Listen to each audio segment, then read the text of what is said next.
Hi guys, it's Alissa from Planet Alissa, and I'm making a video today about 10 things that I sell regularly in my vintage Etsy shop, Planet Alissa, that are very easy to ship out. I know people that are new sellers or are thinking about opening up an Etsy shop, one of their concerns is the difficulty in shipping items out. I've been selling online for a number of years, not just on Etsy, so I'm kind of got a system worked out as far as shipping things go. So even if it's something that's not super easy to ship, I'm not too concerned about it. But I know if you're just starting out, it might be a little bit overwhelming. And one way to conquer your shipping fears is to start off with some items that you can ship out easily. So everything I'm going to show you today is something you could easily ship out in, the bubble mailer. Bubble mailers can be purchased very inexpensively. I got a box of 100 of them in different sizes. These are size 1. And they have all different sizes. There's, big, giant ones too. Depending on the size and the quantity, you can usually pick up a box of 100 for anywhere from $20 to $30, including shipping, delivered right to your door. I use a site called Value Mailers. There are other sites out there that sell them. You can purchase them on eBay, I know. If you're just selling a few things, you can even go to the dollar store and pick up a couple. So it shouldn't cost you that much to pick up a bubble mailer. You can even include the cost, you can build that into your shipping charge if you like. I use shipping profiles on Etsy, which makes life a lot easier when I'm listing items. I just have to click one button and the shipping charges load up. So everything I'm going to show you today are items I ship out first class. First class is Postal Service. Anything that is 13 ounces or under can be shipped first class. And the price is the same whether it's going to a nearby state. I live in Pennsylvania, so it costs me the same to ship something to New Jersey as it does to California when it's going first class. So that's another thing that makes it a little bit easier when you're just getting started out and you don't have to worry about zones or different charges like that. And everything I'm showing you today are things that will be under 13 ounces when you ship them out. By the way, I have 2 different shipping profiles set up for my first class items on Etsy. I think I call one regular bubble mailer and the other large bubble mailer, just what I named them when I created them. They're not even always things I ship in a bubble mailer. Sometimes they go into a small box depending on the shape and what they are. The smaller size is, I have it set as $1.95, and I have the larger size set at $2.75. And what this means is that sometimes it costs a little less than that to ship out the item, usually not less than $1.95, or it maybe costs a little more. We're talking about pennies of a difference here, so it usually doesn't matter too much. I pretty much, break even in terms of shipping charges. I'm not making money on it, I'm not losing money on it. When you are looking at the US Postal Service rates for first class, do make sure you're looking at first class package versus a first class envelope, like if you're mailing a letter, because that is different. That's something that can go through a machine. They charge less for that. But anything that's going in any kind of package, including, a large envelope like this, like a bubble mailer, will count as a package. And so you want to keep that in mind when you're looking up the rates. Okay, let's take a look at the different items that I like to sell on Etsy that are nice and easy to ship out. Okay, first up we have handkerchiefs, ladies' handkerchief. Obviously they have white ones too, but the print ones are more desirable, more collectible. What I look for are things that are unusual prints. I mean, I do sell some flowers and geometric ones, but those tend to take a little bit longer to sell versus something that has maybe an animal print on it, a person. This one's actually pretty cool. It's a souvenir handkerchief from Hollywood. I think it's from like the 1940s. It's not in great condition. It actually has some holes in it. It's very, very worn. I don't know if you can see it. It's still pretty cool. So I do have it listed for sale. I actually didn't, this is very unusual, I didn't buy this. It was in with some stuff that belonged to my grandmother, and it got handed down to me because nobody else wanted it. Really not sure where she got it from because I don't think she ever went to California. So it must have been a gift that somebody brought back for her, a souvenir. But pretty cool, neat design. That's what you have to look for, something a little unusual. I usually sell handkerchiefs for about $6. Shipping charge I charge on them is $1.95, and you can easily fold these up and use in a bubble mailer. This is actually light enough and thin enough. You could probably also fold it up and stick it in just a regular envelope. I don't think that's quite as professional, but that is something you could do, and you could just stick a stamp on it and drop it in a mailbox if you wanted to do that.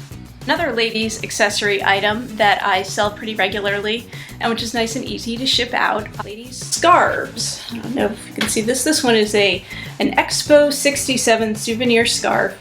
It's printed with all different photos of the expo, different exhibits there. So pretty cool.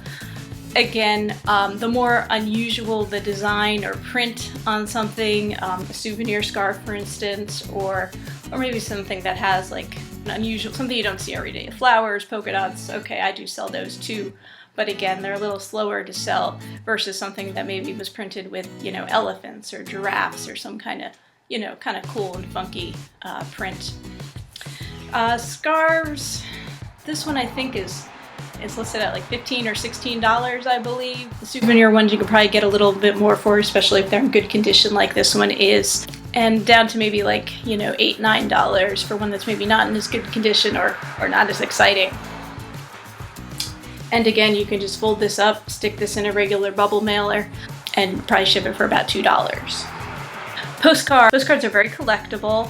Sometimes people want one because it's where they live or it has special sentimental value to them. I sell them both as used ones that have been mailed and have a stamp and a postmark and a little message written on them, as well as some that I find that are just blank and people have just bought them to save them as souvenirs. Vary in price. I think mine are anywhere from like $3 up to $10. You're not going to get rich on postcards, but again, you can pick them up pretty cheaply. And you can mail them nice and easily. With a postcard, I usually actually use a photo mailer, a rigid cardboard mailer. This will fit nicely in here, and then it doesn't get bent maybe as much as a bubble mailer. You could also use a bubble mailer if you use maybe a piece of cardboard or something in there to prevent it from being bent, because you don't want this to get all destroyed in the mail. And again, photo mailers can be picked up pretty cheaply. Pick them up at the dollar store if you're not going to sell a lot of items, or you're not sure if you're going to sell a lot of items. Another sort of stationary product is packages of cards or invitations. These I find pretty often, and depending on how many are in the package and how old they are, they go about $8, a little less, a little more. These ones are just general event ones. Has a pretty ladybug and flower design, a very vintage looking design on it. And I think these are listed at $8 in my store. Again, stick it in a bubble mailer. Probably costs a little bit more than $2 to mail this because it is a little bit heavier with, I don't know how many, 10 invitations in here, plus envelopes. Pennants. I sold a pennant last week. I don't have too many pennants left because I'm always selling them. This is just kind of a boring pennant. It just says Brazil on it, but it's kind of cool. Very vintage look to this one. It's actually got some damage. There's some holes in it and some stains on it. Pennants are a little tougher to find. I don't find them as often as some of the other items I sell. You can usually pick them up inexpensively when you find them. Probably use that, big giant size bubble mailer for this. It would probably still have to get folded a little, but I don't want to fold it up too much. It's not really going to damage it, but it doesn't look as nice when someone's opening it. And pennants, again, depending on their size, their rarity, their age, anywhere from maybe like $8 to $20. So won't get rich, but you can make some money on them. They're nice and easy to ship out. Probably about $2, a little more over $2 to ship these, depending on how heavy they are. Playing cards, vintage playing cards. I sold a couple of decks last week, and hopefully I'll be selling some more because I have a whole bunch of them that I picked up at an auction not too long ago. These actually did not come from the auction. They came from church rummage sale. They're pretty cool. They're hot pink with I don't know if you can see it, fingers covered. There's a black cat on there. They're pretty funky. Playing cards, probably about $8 to $10 for a single set, depending on their condition and what the design is. I play 52 card pickup.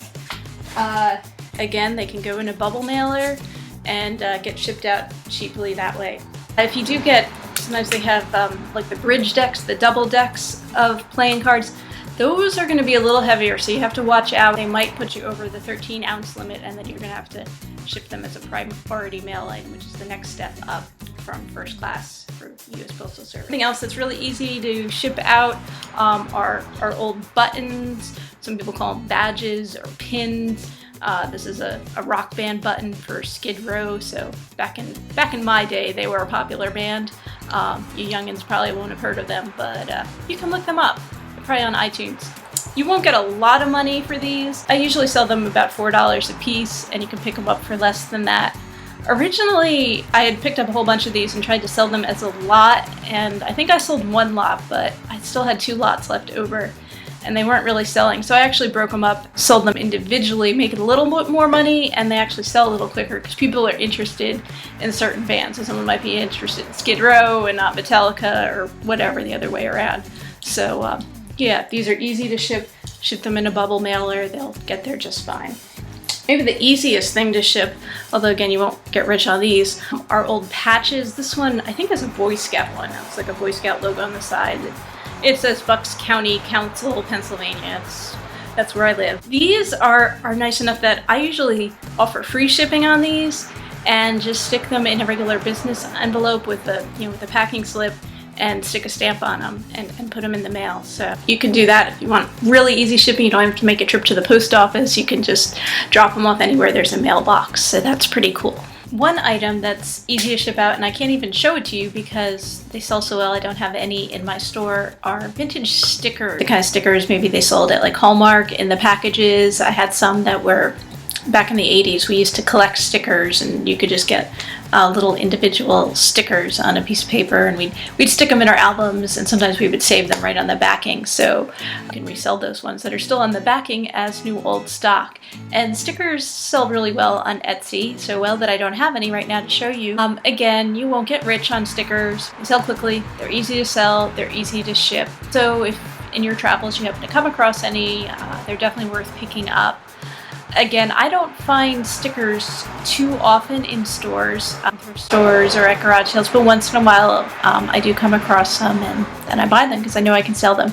And finally, the last thing is patterns, so old vintage sewing patterns. I love these. Sometimes I buy them and save them for myself because I like to sew if they happen to be my size and a style that I'd be interested in. You can pick these up relatively inexpensively. I sell my patterns for $6 if they're complete and ship them easily in a bubble mailer. Some things you want to be careful with when you're listing patterns. First of all, if you're going to list the size, keep in mind that vintage sizes are way different than modern sizes. So for example, this is a vintage size 12, so that's how I would advertise it, not just size 12, but vintage size 12, because I'd also put the bust here is 34, which if you are familiar with ladies' clothing know that a modern size 12 does not have a 34-inch bust. And on the back of the pattern, it gives you more information. You can include all this in your listing. You go over and find the size here. It'll tell you the body measurements, you know, the bust, the waist, the hip, the back, so you do have that. When you're listing these, you do want to double check and make sure all the pieces are here, so you have to open them up and go through. This is a nice easy one to check because I had 2 main pattern pieces, but some of them have, for some of the more complicated dresses or something that has a few different styles to it, there might be a number of pieces that you got to go through and check to make sure they're all here. Obviously, you want to sell ones that are vintage, not modern ones, which are usually easy to tell. A lot of the vintage ones have actually drawings of people on them as opposed to photos, which the modern ones have. And you can also tell by the styles, like this groovy jumpsuit here is definitely a vintage style. Usually on the back of the pattern, on a lot of patterns, in very small type at the bottom, they'll give you a date. This one, I don't have my reading glasses on, but it is 1970, so 1970 pattern here. And yeah, you can pick them up, like I said, inexpensively. I think the most I've ever paid for a pattern is probably $1.50, and I mean at church rummage sales I think I've gotten patterns for 10 cents. Sometimes you'll get one home and you'll realize that, you know, not all the pieces are there, so it's kind of not worth it. If most of them are there, you can still sell it with a note that, you know, this piece is missing or whatever. So there you go. Those are 10 items, 10 vintage items that you could sell on Etsy. Are pretty easy to find. and very easy to ship out. New to this, if you're just getting started in selling online and are looking for easy to ship items, this is one way to start out. Okay guys, I hope this helps you. I'll be putting out another video later on this week on Friday with everything that I've sold this week, so we'll see how it's going. It's been kind of a slow week. We had July 4th holiday and I don't think anything sold anywhere in any of my online stores on Friday on July 4th, and the weekend was pretty slow too. But things are starting to pick up again, and a few things are selling, so I'll show you those on Friday. Okay, thanks for watching everyone, and have a great day. Bye.